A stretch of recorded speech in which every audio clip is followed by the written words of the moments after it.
right. How are you going, Seb? Thank you for joining me for another product research webinar. Just waited, we still got a couple of minutes till 5 o'clock, so we'll just wait for a few people to come in. While we're here, do you want to just let me know if you can see the chat bubble down the bottom there? Just let me know in the chat where you're from and if you've been to one of these trainings before. Hey guys, hey Nathan, hey Judy, hey Rena. Awesome. So if everyone can just find the chat down the bottom there, let me know where you're from. I'm joining from, sorry guys, by the way, I'm actually Josh. So it's a little bit confusing. The webinar platform says I'm Darren, but it's actually Josh here in sunny Gold Coast. I'm actually at the Rhino factory today down in Burleigh Heads. So as we can see right behind me, we've got the Rhino. Yeah, so beautiful. Looking forward to getting stuck into another product research session today. So awesome. Andrew, nice to see you from Brisbane. Also feeling the heat, I'm sure. Can everyone just let me know also what stage you're at in the Amazon journey? Just if you find the chat there, let me know what stage you're at. Are you a new seller? Are you in product research phase? Do you have a product live yet? Are you just starting the course? Just let me know in the chat. That way I know how to go from here. Or hey, Nicola, how are you going? Awesome. Sampling and ordering. I like it. Researching, Sabrina. Perfect. Very good. So my goal for today is going to be all about product research. My goal is to leave you with the tools and the experience. So you're going to know how to, once we have finished this webinar, you're going to be able to use our tools to quickly go out and find a suitable product that you can start getting samples for, and just hopefully give you the confidence to know that you are on the right track with your product research. Awesome, Andrew, just started product research. Perfect. So as I mentioned before, my name is Josh. I work with ZonGuru. I've been working with ZonGuru for the last about 1 year or so. I met them at the last Reliable Summit. So I take care of some project management. I look after a lot of the product research side of things. So all the Instagram, social media, things like that you see, I'm the one that's in there finding all the products for there. So hopefully you like the products that you're seeing there and you can trust me to teach you my ways today. So I also am an Amazon seller. I started selling back in 2017, launched 2 products. Had one that was a bit of a fail because I fell in love with the product, not the numbers, didn't differentiate, made all the beginner mistakes, and had another product that did well. So I'm really, really passionate about product differentiation, making sure you make that right selection at the start, because if you make this selection wrong, everything down the road, no matter how well optimized your listing is, nice, Nathan. No matter how well optimized your listing is, your product won't sell. So there's a few things that you need to make sure that you're going to tick off, check these boxes to make sure it's a good product, and that will give you the confidence to launch and give you the best opportunity of having success on Amazon.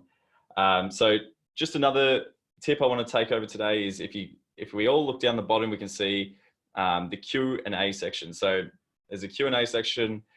That is where every question that you have needs to go. So if you have any questions today, put them in that section, because there will be a Q&A, 15 minutes for Q&A at the end of the session. This usually runs for about an hour. So I leave 15 minutes just to answer any questions that you have. So I urge you now, if you have one, and also in the chat, we can see the chat over on the right. I urge everyone here now, just tell me, what is your biggest issue that you have when you're product researching? Like, what's your biggest hurdle that you're having? And just tell me in the chat right now, because as I go through this webinar, I want to go through the training, and if I can see your issue arise, I might be able to explain it as we're going. So Sebastian wants to know what is good data and what is not. So I assume you want to know, like, there's a lot of data out there, what data to be focusing on. Is that correct? You can see there's a lot of other people here, so everyone jump in there. So Andrew, Judy, Rena, Sabrina, Nicole, come on. Of less than 50 per month. Perfect, Nathan. I'll definitely cover that. Everyone jump in there with a question. I'd like to see this just so I can know that I'm covering the right topics as we go. All right, so sound good? Let's jump into it.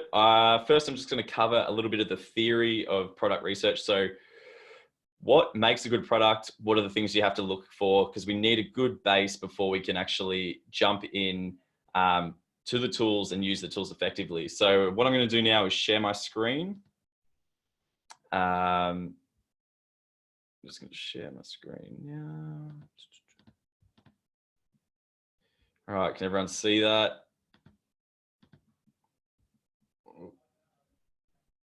Oh, we got lots of questions here. Sebastian, do you mind just copying, pasting that question and putting it in the Q&A? That way I don't miss it and I definitely get it at the end. All right, so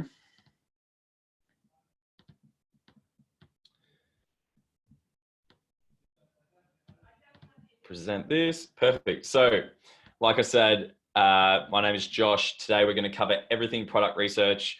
I'm going to show you how to use ZonGuru's tools to identify, analyze, and improve a product on Amazon. And hopefully by the end of this session, my goal is that you'll be able to leave the session, run a quick search, and hopefully generate some ideas that could be your next product on Amazon.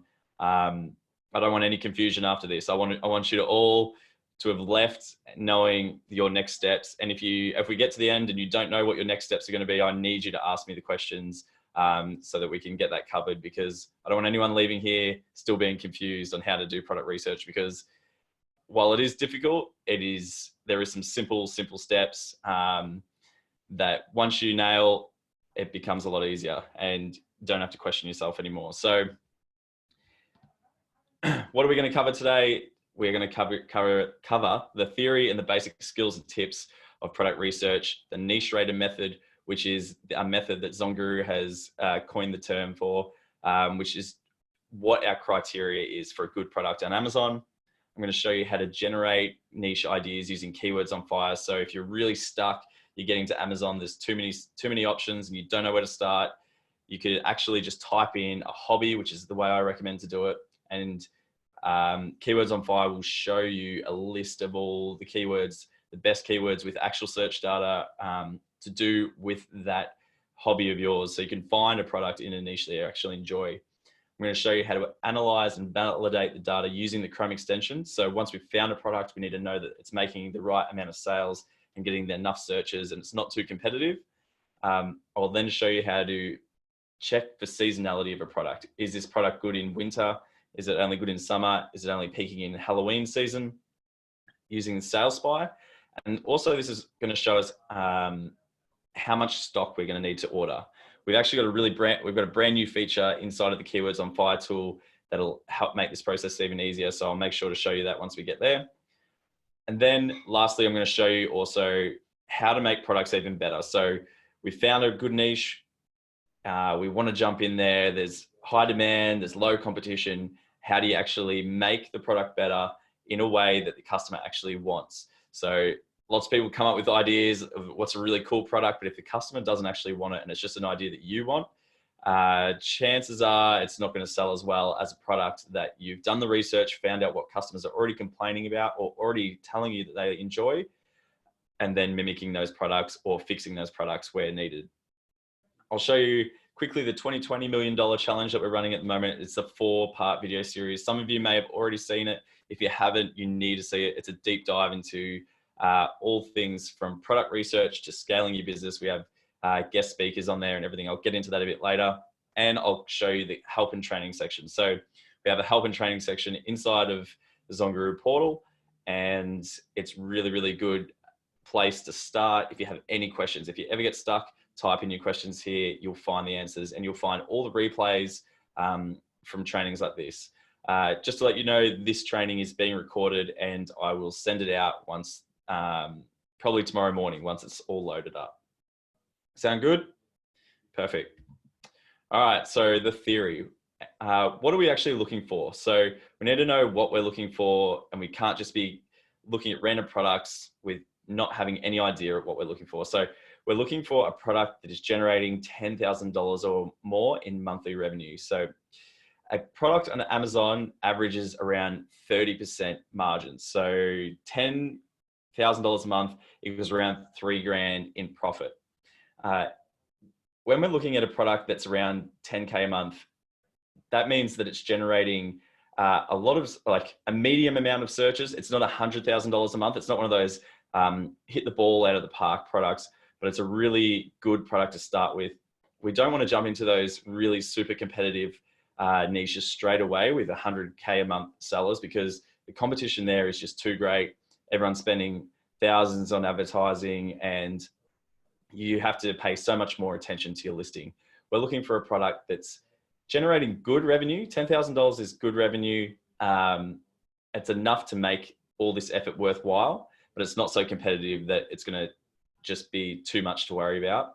And then at 30% margin over a year, that's around $36,000 in profit, US dollars in profit that you could be making. So $36,000 in Aussie dollars is around 50K, a little bit more. So that could replace your, the average income with one single product. So hopefully that scales things down a bit. You don't have to think so much to yourself, I need to get that $100,000 a month product like Raj Jana. I just need to focus and find a product that's doing good revenue with good profit margins. It's not too competitive and it's sustainable.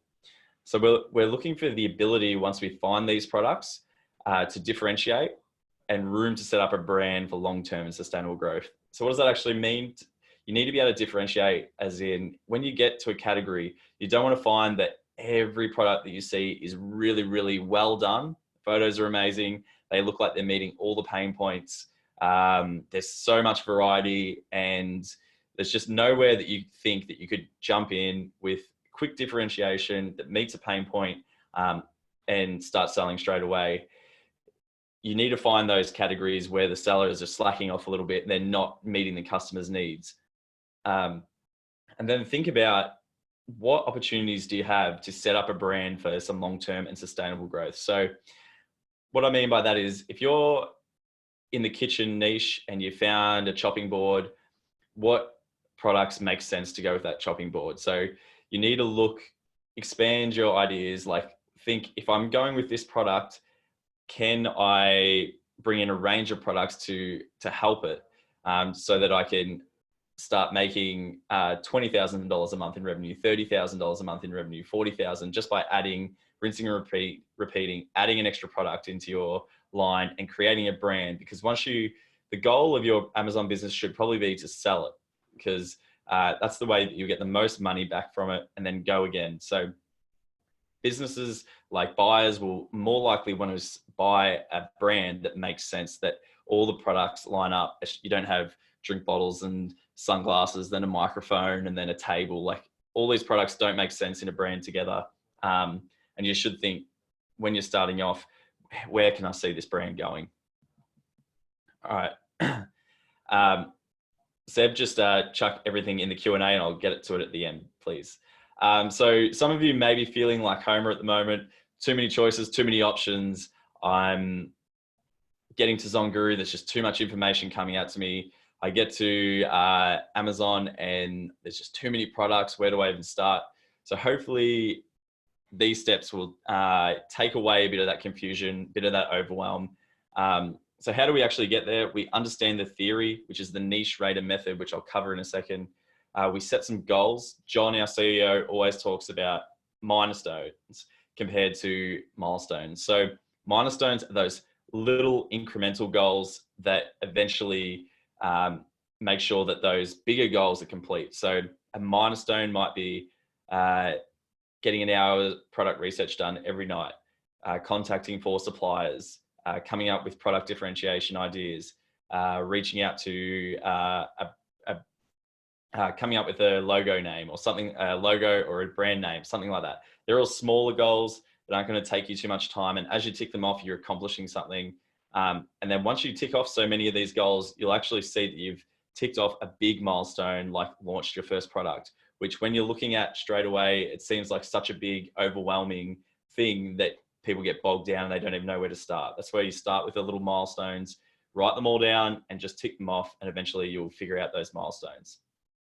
You need to reduce the obstacles to searching. So be consistent, and when you have that hour, and I want you to have like an hour a night of product research if you have the time, obviously, but if you have that hour, no distractions. So leave your phone turned off, have this time just to yourself, no Facebook, no social media, just focus on product research and get it done, because 1 hour of really focused work will beat 3-4 days of a few hours here and there of scrolling through Instagram, scrolling through YouTube, and then kind of product researching. You need to be focused, just get it done and then go and enjoy yourself.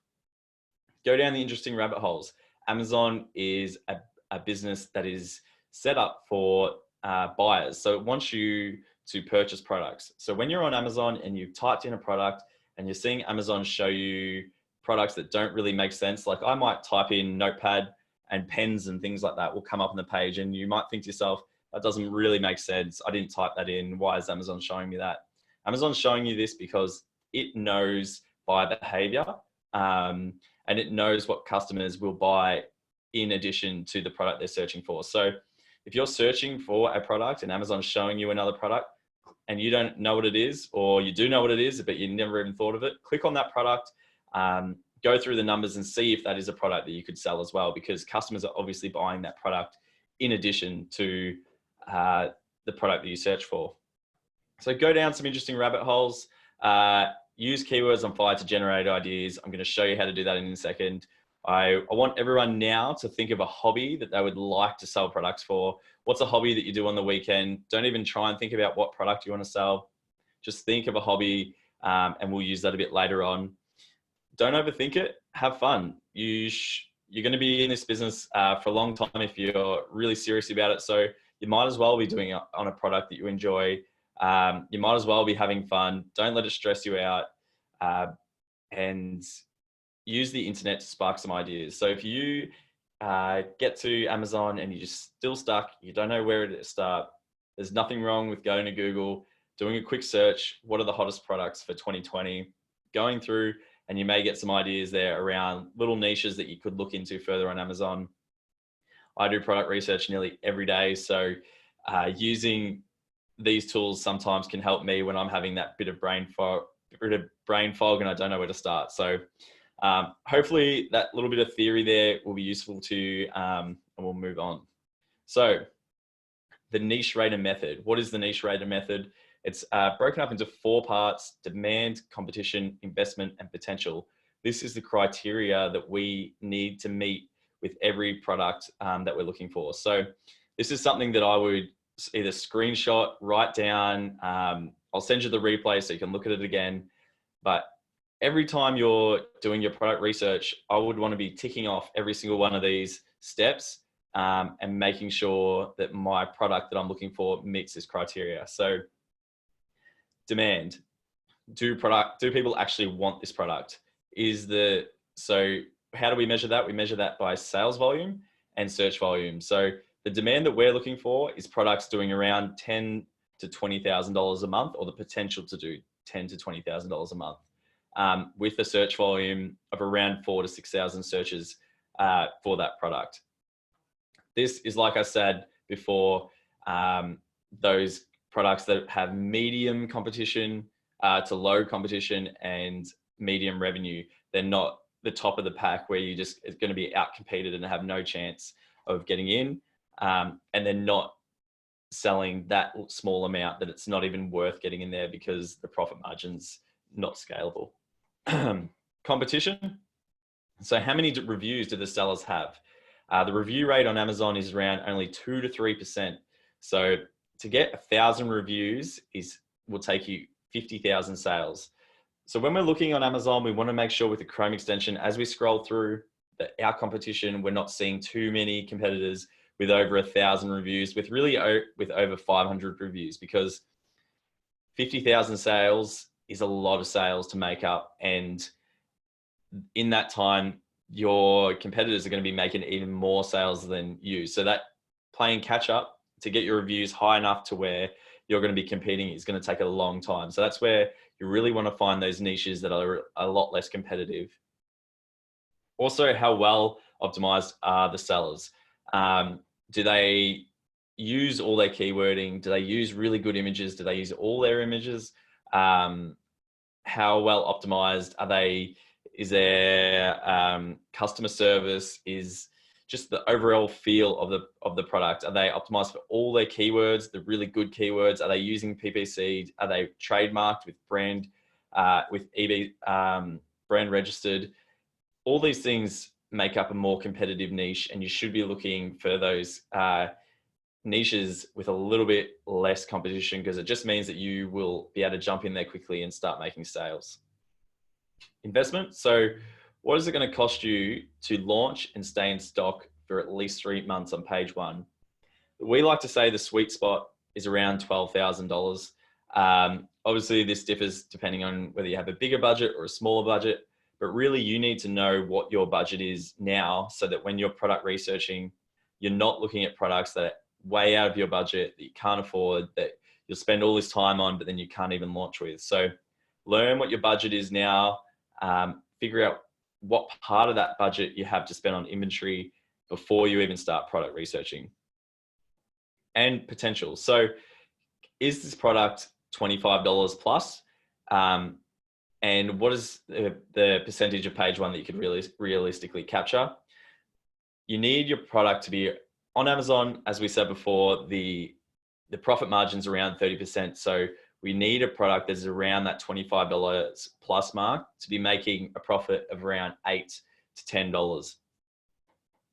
If you have a product that's only $10, that means you'll only be making around $3 per sale with every sale. So it means you're going to have to sell so many products to, you're going to have such a high volume to make the same amount as a person who was selling a product that was $30. It means you'd have to obviously sell 3 times more, but on Amazon, you have to spend money on PPC and everything like that. So if you have a $10 product, you're only making $3 per sale, and that's before PPC. So if you've spent anything on PPC, you're probably only leaving yourself with $1 to $2 of profit, maybe even less. So that's why we always say stick to those products that are a little bit higher with the bigger margins. If you're making $8 to $10 per sale of profit, that means you have $2, $3, $4 even to play around with PPC and other expenses that will come up. Is this all making sense to everyone? Please let me know in the chat here if I'm going too fast or if anything's not making sense.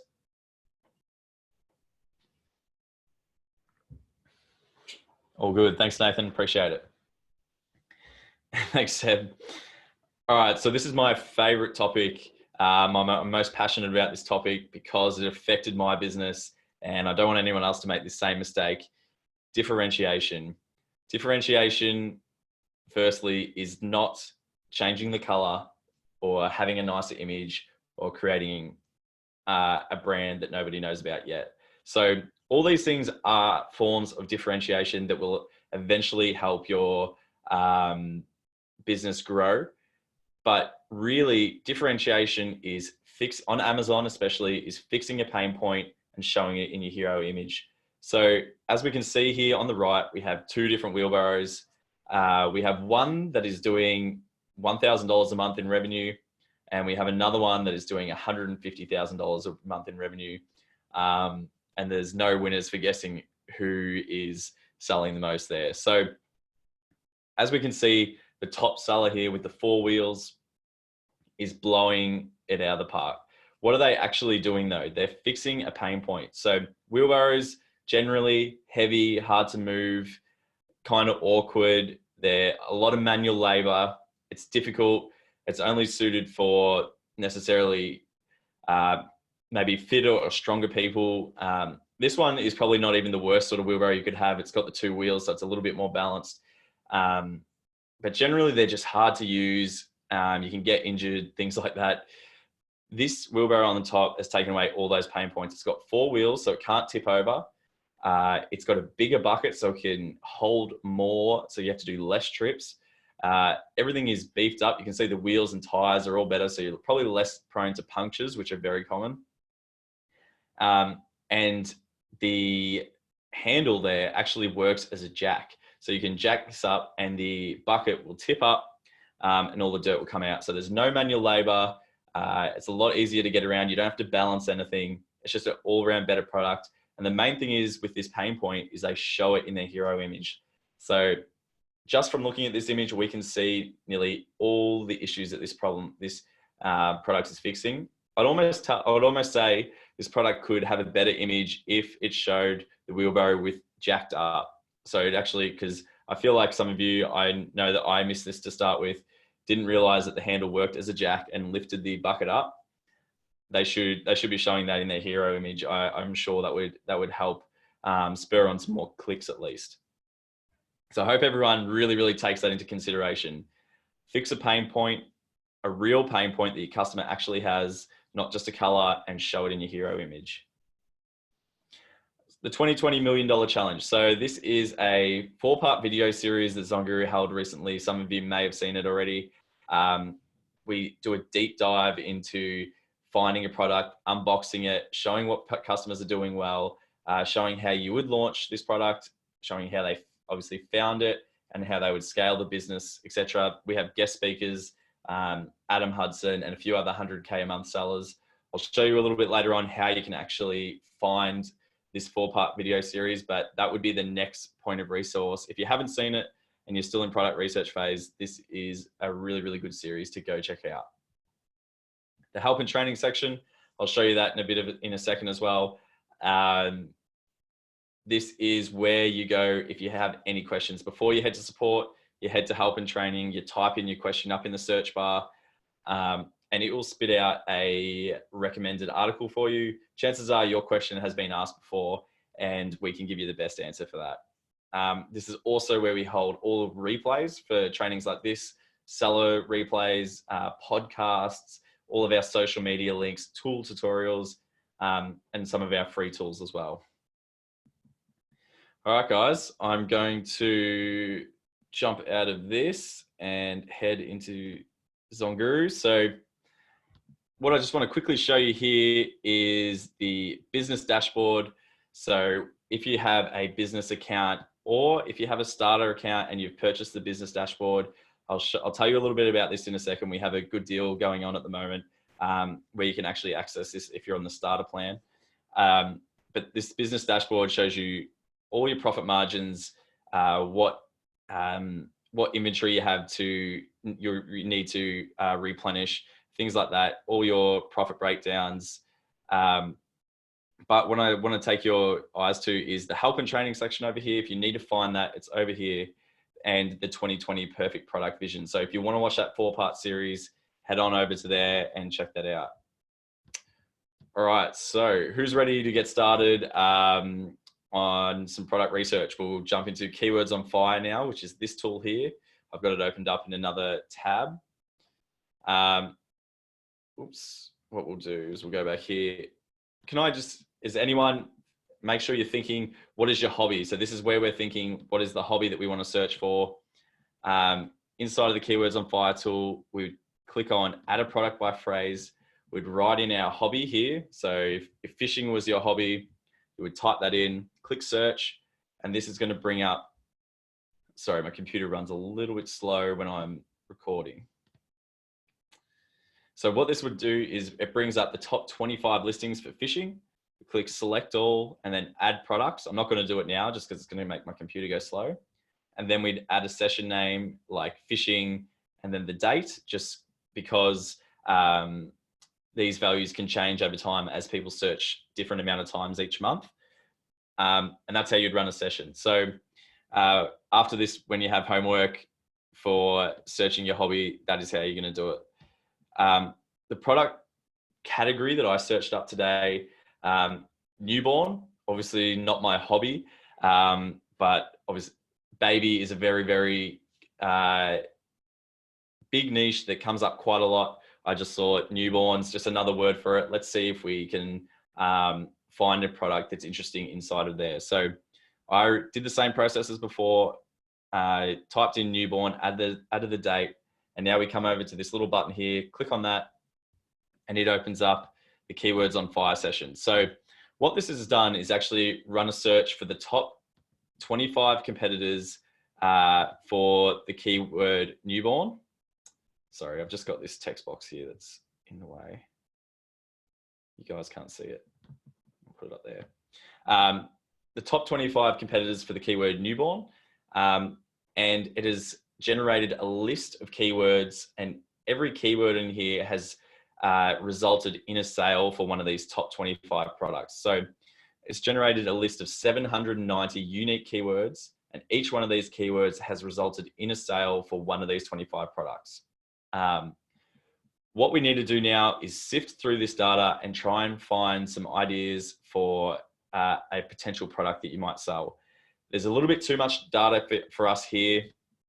So what I like to usually do is come over to this settings tab, and I would take away, usually I would take away a lot of this data just so it's not so confusing. While I'm doing product research, I don't need to know quite a few of these things. So I'll just leave it like this. And I'm going to add the ZG launch, which is a new feature. Click apply, and we're going to see the table change. There's a little bit less data there now, but it's only the data that I'm interested in for product research. There's still a little bit too much there for me to sift through. I can't just look through 790 keywords. So we need to find some products that meet our criteria. And remember, our criteria was competition and demand. And to figure out demand, what do we look up? We look up either search volume or revenue generated. So what I'm going to do is look up search volume is greater than or equal to, these are the filters, by the way, 2000, and then click search. And this has taken our list from, I can't remember what it was, down to 126. Still a little bit too much, and we still have products in here that are going to be too competitive. So to get to narrow down the competitiveness, we need to look for products with low reviews. So reviews less than or equal to, I'm just going to say 300. It's a good starting place. We can always change these later if we're not getting enough. Click search, and now we can say we've gone from 190 keywords or 130 keywords down to 11. So this is a lot more manageable. We can look through here and figure out if these products are something that we could potentially sell. So the next thing that I like to do is always click on this search volume tab, and this will filter the results by search volume. So we can see now what products people are searching for the most. And I'm looking at these products, I'm thinking, do I know what this product is? Is it making good, does it have a good search volume? And then is it competitive? Are the reviews high? I don't want to see any, obviously I'm not going to see products with over 300 reviews, but the lower the better here. The lower the reviews here, the more excited I get for the opportunity that I could potentially have. I see diapers. Diapers is something that I'm not really interested in. Girls' headbands, I'm not really interested in that because of the price point. Remember, we're looking for products that are over that $25 mark. So you could almost set another filter in here for $25 plus. So as I'm scrolling down here, I find Boppy Lounger. I'm interested in this product, but I know that Boppy is a brand name. So if we go down, we can see Newborn Lounger. Newborn Lounger is a product that I'm interested in. I don't, like before I searched this up, I didn't know what that was. I didn't know what Boppy Lounger was either, but after looking up this, I found out that that was the main brand. So what I'm going to do is click on this. You can actually just click that link and it'll open up Amazon, and then we can run a search on Amazon by clicking on the tab that will pop up down here. I'm just going to have it open in another window. Oh, no, I don't. So if I click on this tab, this is going to run the Chrome extension search. While you're doing this, the first thing that you should be checking is this address over in the top left corner.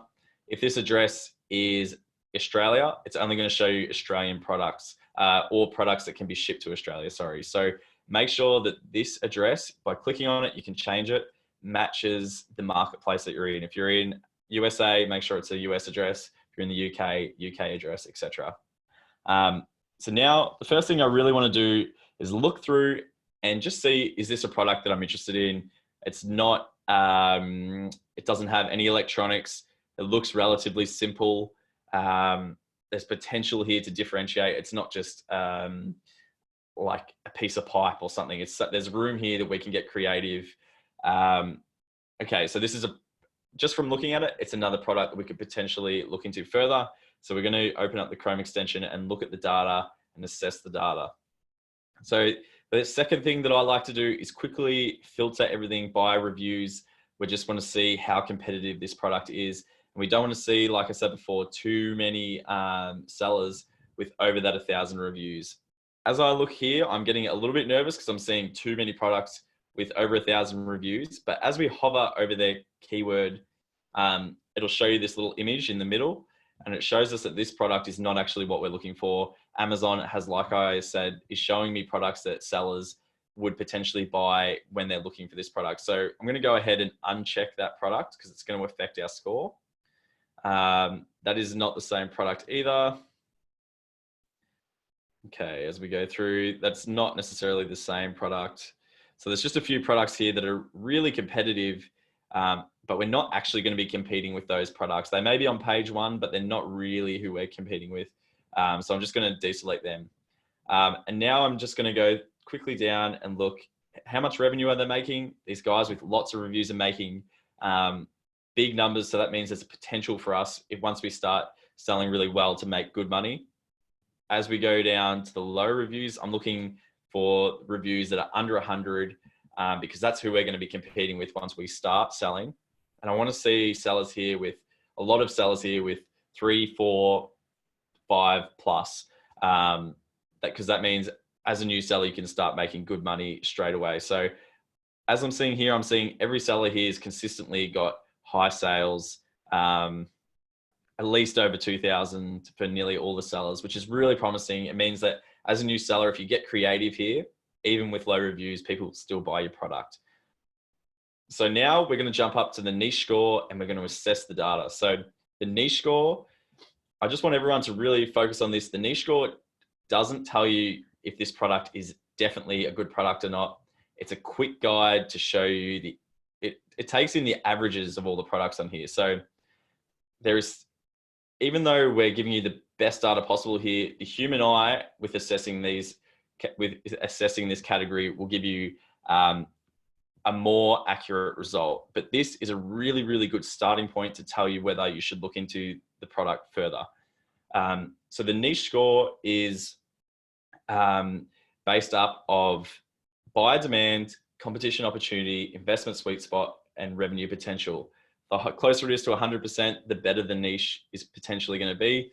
Obviously, the lower any of these scores are, even competition to 0, the worse, the harder it is going to be for you in that category. So what's a good niche score? A good niche score is around 50, like an average niche score, is around 50%. A good score is around 55%. A really good score is 60%. An amazing score is 65 to 70%.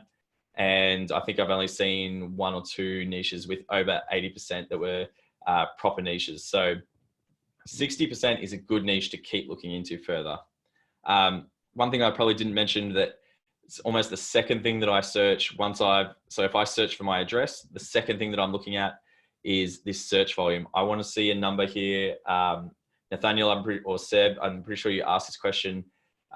This search volume has to be over 50. So if you see 50 with a little back arrow, that means that people are not searching for that product using that keyword. And you need to figure out what the keyword is that people are searching for to find that product. So as we scroll down through here, you can either look at what the common keywords are that pop up. So we can see newborn lounger. Newborn lounger is the most common keyword.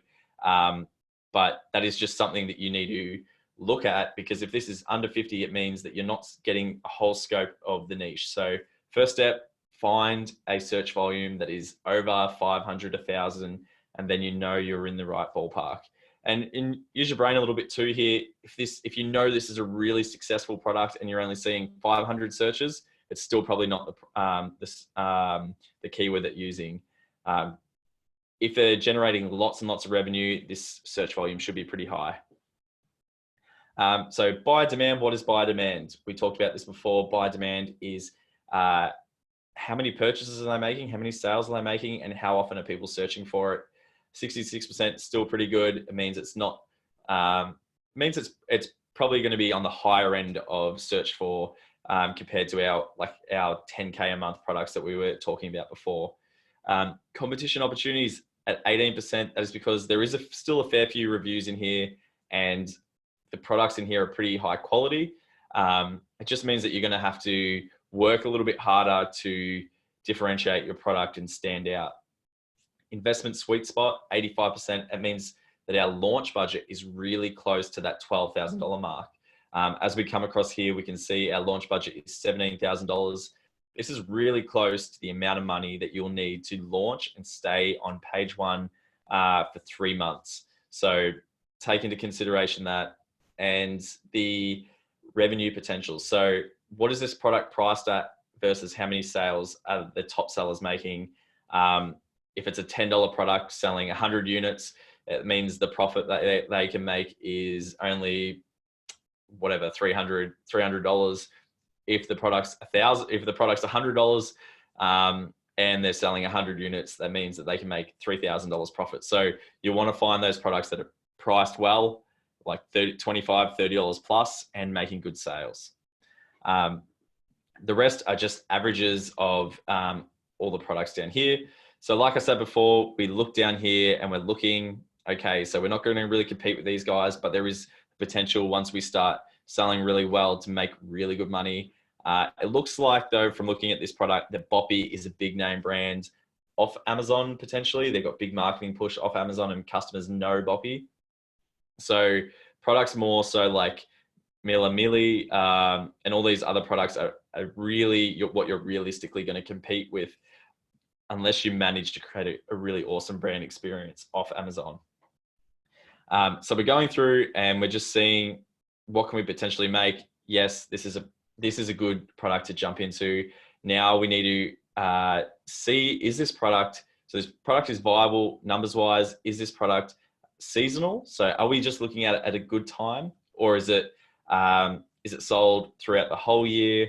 And how do we do that? We do that with Sales By. So the easiest way to add a product to Sales By is by clicking on one of these little yellow pluses. And if I was really serious about this niche, what I'd probably do is just click on a couple to start with. But if I was really serious, I would add nearly every product on page one into Sales By, because you can always delete them later, and I'll tell you why in just a second. So tell me, how are we going, guys, in the chat? Just let me know. Did I confuse anyone? Did that all make sense? Felt like I was going pretty quick, but I hope that made sense. Just let me know in the chat section. Awesome talk. Thanks, guys. Appreciate it. Very good. All right, so let's go to Sales By. So Sales By takes a look at your products, all the data of a product based on a certain time frame. So just here you can see that we have these products are set to the last 1 year. So every value that we see in here is set is averaged out over the last 1 year. If I just want everyone to look at these two figures here, just take note of the number, and then as I change the date, you might see the price change. So just there, you can see the price has changed, and that can confuse some people, because you can look into Sales By and you can see that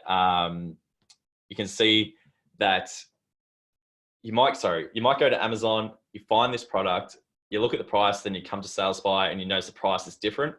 That's because and you might think that our data is inaccurate, but actually the way Sales By works is it averages out over the time frame. So if they've changed their price at all, it is going to find the average price.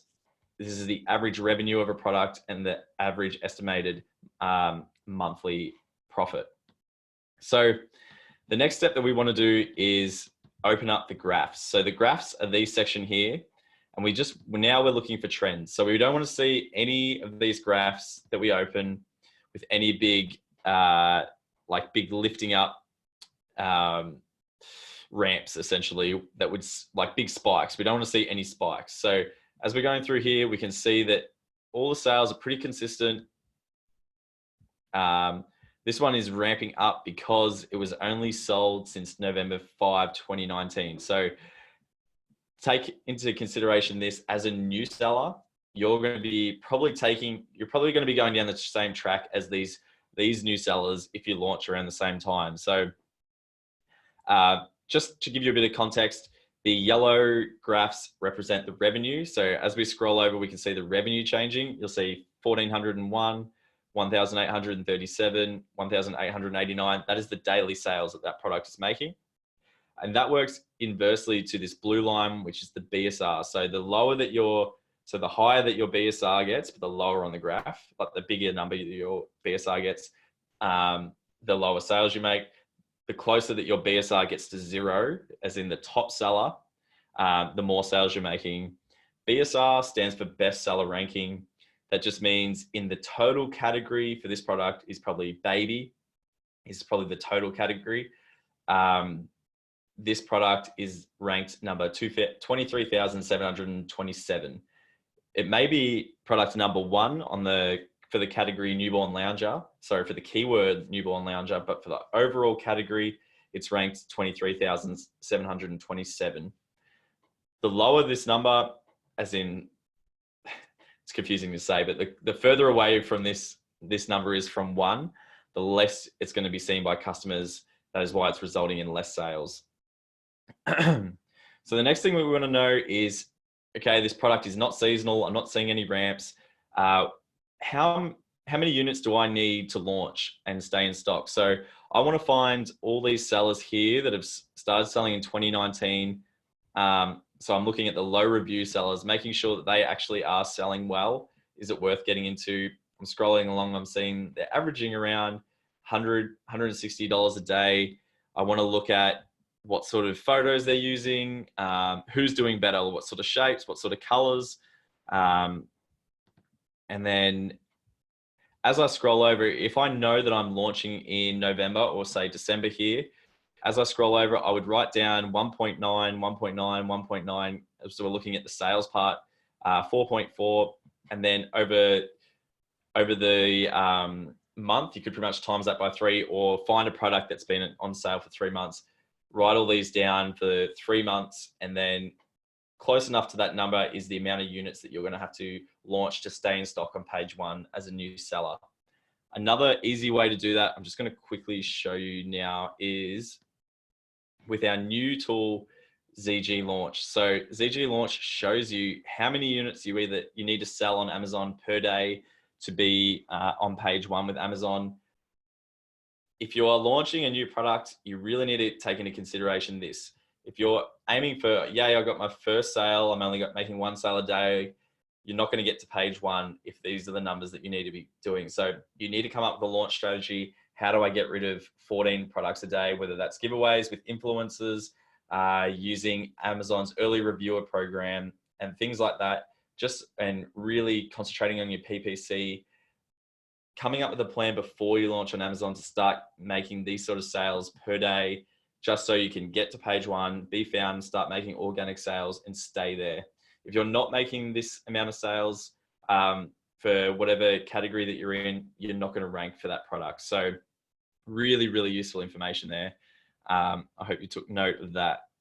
All right, so now we know how many units to buy to launch. We know that this product is not seasonal. We're checking which products sell the best and what patterns they have. And now we're taking all that information in, and we're going to take that to our next tool, the love-hate tool, which is going to show us how to differentiate this product, make it even better, and how to, what to tell our supplier that we need to be successful on Amazon. So differentiation, this is it. This is my favorite topic again. So the way the love-hate tool works, very, very similar to the keywords on fire. We add a product by phrase. Newborn lounger is the session name. So add a product by phrase, newborn lounger, and then you'll have to click select all, add it, and then give it a session name. Then once that's finished, come over here, click on this little button here, and this creates a word cloud of all the 4 and 5 star reviews and the 1 and 2 star reviews. So it puts the 1 and 2 star reviews in the hate section and the 4 and 5 in the love section.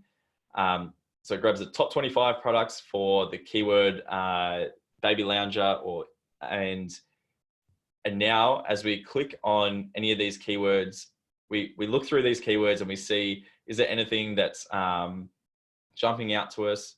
Say flat spot, I don't understand what flat spot is. So we go down, we click on that, and now this word cloud is going to show us what reviews are coming up with the keyword flat spot. So as we read this, we can see, this made my son get a flat spot on his head. We might need a helmet now. That's really, really useful information for you to know. The head support in this must be either a lot softer, or it must come with instructions to rotate the baby. Obviously, when infant's really, really young, their skulls are really sensitive and soft. They're just lying in the one position all day, that it is known that you can get a flat spot. So that is a really, really serious issue that you need to either cover with some instructions, like keep rolling your baby, or make it so soft that, or even prop them up a little bit so that they're not just lying flat and all the weight's putting pressure on their skull. This other product's obviously having the same issue. Now I'd go through what else is going on. Head support, removable covers. You can click on, I would be clicking on all of these, taking notes. What are people complaining about? It doesn't have a removable cover to wash. That's crazy really, isn't it? Because this is a product where it's going to be lots of mess on it. There's going to be potentially spew, things like that. Who knows what could end up on this? You need to be able to take this sheet off to wash it. And you would want to hope that it's almost waterproof. So these are things that you're taking into consideration now. If I fix these issues, I'm not going to get these bad reviews, and customers are probably going to want to buy my product. So start writing in the chat section now. What do you think you could improve about this product, and show in the photo that would actually make people want to purchase it. Also in the love section, you want to know, what are people loving? So she has it at home, it's much larger, did not realize it came in different sizes. Okay, that was a funny review. It's super comfy, so it needs to be really comfortable, obviously. She loves it. They're showing the size, so you know that this product would work for this size baby. It's getting too big. All right, what else have we got in here? New parents, tummy time, new mom, removable cover. Okay, so we click on removable cover. That's interesting to us. And we go down. Doesn't come. Wish it had. Okay, so this is still people just complaining about how they wish it had a removable cover. So this is a big issue, a big pain point that parents are having. If you can show in your hero image a picture of this baby newborn lounger with its zip open essentially and half of it coming out, or just or a replacement on the side. So make it come with an extra one. If the first one gets dirty and stained, why not up the price point by having a second cover? Show it in your image. Maybe have it water and stain resistant. Show it in your images. Maybe you want it bigger. Maybe you want it more malleable, so you can put the baby in and mold it to the baby so they can't move around and wiggle around. If it's bigger, maybe it lasts them longer. I'm not sure. You figure out what the pain points are of these parents by going through all these reviews, writing them down. Take these conditions to your supplier and make sure these needs are met. And if you're really getting stuck, this is a really underutilized piece of tool here. You can actually type in newborn lounger and then search it on Pinterest. So Pinterest is a really creative space. It'll show you all the really cool looking images of this product. So let's get some ideas now for what you could potentially do with this product. So as we scroll down, this can obviously go in the wash, but is there any shapes or anything? This one's in a rocker. How cool is that? So you could have one that is just like everyone's spending hundreds of thousands of dollars a month on just for the basic one. If you had one in a rocker, how cool is that? As long as it obviously doesn't fall out, and you can up the price point there too. So you'd be at a $50, $60 price point then with a bigger margin. That is product differentiation right there.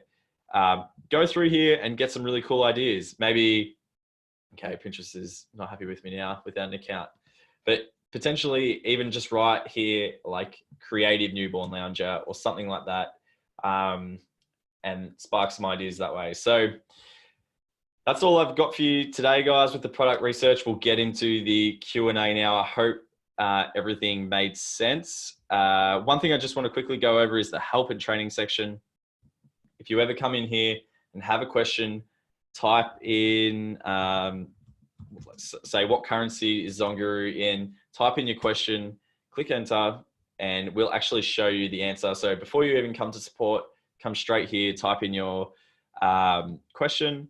And if you want to see any replays like we have today, go into the product research training, click in here and you'll see all the replays. If you want to see all of our social medias links, which I definitely recommend, we post heaps of, it's non-promotional, like our Instagram is non-promotional. It's just giving you product inspiration and giving you some good ideas. And I put a lot of effort into finding them. So I hope everyone checks it out. We have your tool tutorials, FAQs, and some free tools, which you should check out as well. So check that out. And one last thing is, if you're on the starter plan right now, you don't have access to the business dashboard, but we've just created a new feature where you can come over to demo, subscription, and plan. If this is only if you're on the starter plan, everyone else has access to this. You can click change my subscription, starter, and now you can see you can get the business dashboard on the starter plan for $15 a month. You get the business dashboard, your orders, and your products. So you get 3 tools for $15 a month. And that way you can keep track of all the profit margins in your business, all your orders, and all your product information. So it's really, really useful. Just follow that procedure there. And yeah, if you want to be on top of your profit margins, which is really, really hard on Amazon because there's so much inputs and outputs, worthwhile investment. So I'm going to get into the Q&A now. If you have any questions, make sure you chuck them in the Q&A. I hope I covered a lot of your questions already, but let's have a look. Oops. Okay.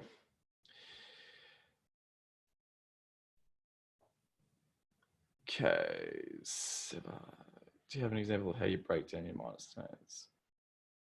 Okay, so Seb asks, do you have an example of how I'd break down to my milestones? So, for example, a big major stone of everyone's here, if you haven't launched, should be to launch a product within the next 6 months. Okay, so that's your big milestone, but it's pretty overwhelming to think of it like that. So how do you break that down? You break that down into an hour of product research a night, write that in your list, make sure you're ticking it off each night.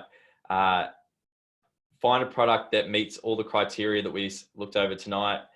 Set up a brand name, set up an Amazon account, talk to a packaging company, get samples. These are all little milestones. Think of everything. Go through, if you're with RE, go through, they have the, blanking right now, but they have that where they go through all the steps of signing up to Amazon, and just write out all these little steps and just tick them off. Because as you tick those small steps off, you'll eventually get to that major stone of launching that product. So it just means taking that bigger major stone and breaking it down into little more manageable steps. So I hope that answers that question. Nathan asked, is there a percentage for a niche that you would look to be above? So we like to say, as I said before, 50 to 55% is around the base. But I also said that it is just a guide. So yeah, the mind map. Thanks, Kirsty. I really appreciate that. So the mind map is where you'll find all the different steps in RE. So a percentage for the niche radar is obviously around that 55%, but it is just a guide. So follow the steps that I showed you today. Go through the reviews, make sure there's not too many, it's not too competitive. Make sure you can differentiate, make sure they're making enough revenue that you can get in, and follow all those human steps, like that feel that when you look at a product, I could do better than this. It's not too competitive, because this data, remember, is doing the average of all the products on page 1. So some of those products you might not really be worried about, but it's contributing to that data. So don't get too concerned with the niche score. Just use it as a guide to know that you should look into the product further. Brian asks, will there be a replay available? Yes, there is. I will be sending it out probably tomorrow morning. It'll take a bit to load tonight, and then I have to set it all up. So I'll send that out to everyone that's here tomorrow. Nicole, so how do you know what will work in differentiating your product? Do you use the PickU app? I'm not sure what the PickU app is. How I know it will work, your differentiation will work, is by following the steps that we showed before we use the love-hate tool. We figure out what all the customers are complaining about, and then we make sure we meet those needs. We find out what all the customers are loving. We make sure that we include those, and we show it in our hero image. Make sure that we're fixing all the pain points, and make sure that when you look at your image, like your hero image of your product, and you put it on page 1 with a non-biased look, you can say that your image your product looks better than all the competition on page 1. And get to know your avatar. If your avatar is a young mum, what issues is she having? What could you bundle with that lounger? Maybe she wants the rocker. Maybe she needs more barriers so a kid can't fall out. Maybe she wants handles in the side where she could put bottles or diapers or whatever young mums need. So have a real think about what that avatar really, really needs, and include that in your product, and you will do well. And try not to be try to stick away from products that are this is a really point I should have noted before. Try and stay away from products that are fashionable, whether that's bags, wallets, clothing, things like that. All these products have really, really high returns. So like people will purchase 5 or 6 similar items and then just return all the ones they didn't like and try them on, and then you're left with that to foot that bill. So stick away from that. It's hard to know what people will actually like. The trends change every year, and you're competing against big brands like Calvin Klein or whoever, Daniel Wellington watches, for example, something like that. You're competing with them, even though they've got low reviews and they look like a product you could get in there and compete with. You forget that they have the big brand behind, that people feel special when they put the Daniel Wellington watch on. They're not going to feel so special when they put a watch on that has your brand that nobody knows and show their friends. Do you know what I mean? So think about that. Try and stay away from those fashionable items because the returns will kill you. Okay. Thanks, Nicole. Appreciate that. So maybe you should check out the PickU app for differentiation. I trust you, Nicole, so I hope it's good. Seb, how much value should we place around the quality of photos and EBC content? So EBC content is great for a customer once they've already clicked on your listing to go through and see a really good experience. It may just tip them over the line in converting to a sale, but as competition, I'm not too worried if other competitors have an EBC. You should put the highest amount of value on your images though. That first hero image needs to knock it out of the park. Think about your consumer ways when you're looking on Amazon. If you're scrolling through Amazon, what are you looking for? You're looking for the best image, something that jumps out at you. So you have about 0.5 of a second or a second or two to really make a customer take notice and want to click on your product. The first goal you have is to get someone to click on your listing and then go through your listing and convert them with all other amazing listings and then with the EBC. So make sure your product photography, you're not skimping on that, doing it yourself, or if you've got no experience, pay a professional, get amazing product photography done. No matter how much you spend there, it is going to save you money down the long, and it's going to make you money. It's a profitable thing if you get great product photography. So that is my number one piece of value around photos. So number one, most important.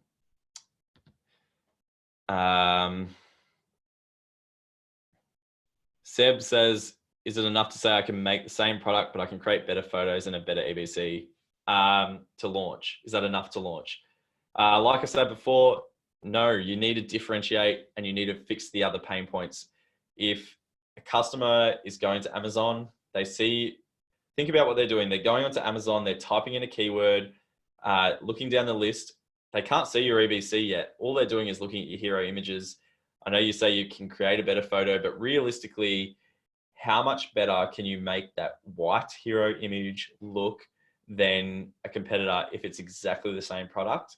And your competitor is going to have a lot more reviews because it's already started well. So a customer is going to see your product with the same, slightly different image, possibly better, no reviews, and a competitor with an image and lots of reviews. Every single time they're going to go with the one with reviews because they trust it more. And then you're just going to be competing on price and it's just going to be too difficult. So really, really differentiate. That's the issue I made with my first product. Didn't differentiate. All the competitors just jumped in doing the same thing. And it was just competing on price. So trust me, make a different product. Okay. Brian's talking about PPC on your first product, 25.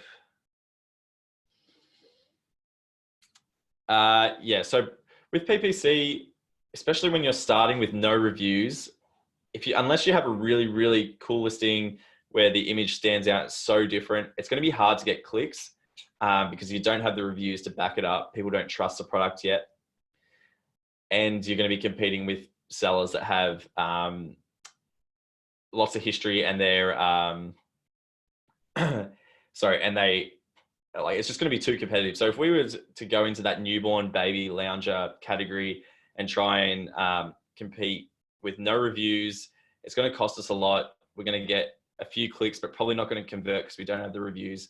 So we want to try and create the halo effect, which is finding those long tail keywords. Like maybe it's a longer tail keyword for newborn lounger might be small purple newborn lounger for girls, or actually do a keyword on fire search for newborn lounger and find all the least competitive keywords, run PPC campaigns against them because they're not going to be as expensive. They're not going to be as competitive. You're going to show up more often. You're going to get more clicks that way. Even though people aren't searching for them that often, the competition isn't there. So you'll be found for them quicker. And once you start making sales for those keywords, you'll rank for those keywords a lot quicker. And the halo effect will mean that once you start ranking for all those long tail keywords, you'll start ranking for the main keyword, which is newborn lounger. Sorry guys, I'm going to have to cut it there. We're going a fair bit over time. If you have any more questions, please reach out to me at support@zonguru.com. I'll be more than happy to help you there. I hope you enjoyed it today, guys. I think today was a good session. Must be the Rhino room doing it. Any feedback, please let me know in the chat. Like, is there anything that you would like to see different next session? Was that useful? Did I cover everything that you need to know? A little bit of feedback would be good for me so I can make sure that I can up my standards next week or keep doing what I'm doing. So appreciate it, guys, in the chat. Don't leave me cold here. All right, guys, if we've got nothing else, I'm going to sign off. I'll make sure to send you the replay. Cheers, Nathan. Appreciate that. Awesome, Seb. I'll make sure to send you all the replay and look forward to seeing you next week. See you guys. Make sure you do your homework. Go look up a hobby of yours on Keywords on Fire and try and find a product tonight. So see you later, guys. Appreciate it.